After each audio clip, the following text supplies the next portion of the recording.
Hey there, tech enthusiasts. Welcome back to our channel, where we break down the latest tips and tricks for your devices. Today, we're diving into how to view the Wi-Fi password on Android 2025.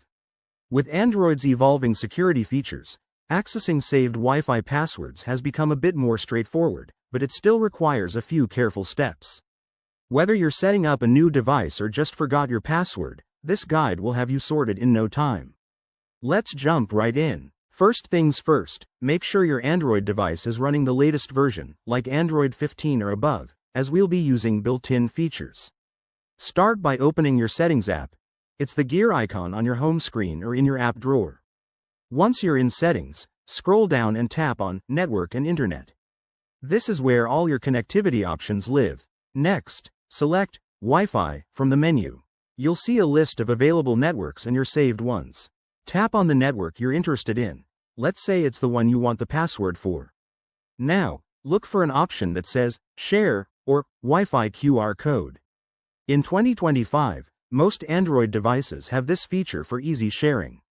When you tap it, your device might ask for your device's security PIN, pattern, or fingerprint to verify it's you.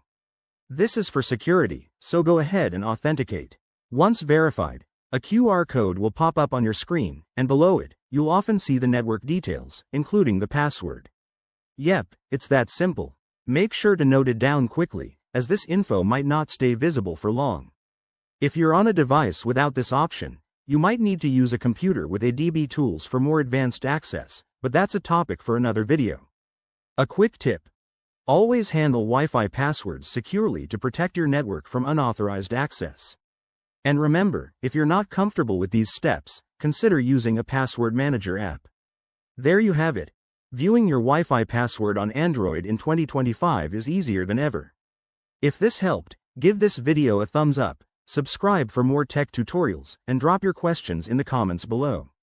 Thanks for watching, and stay connected.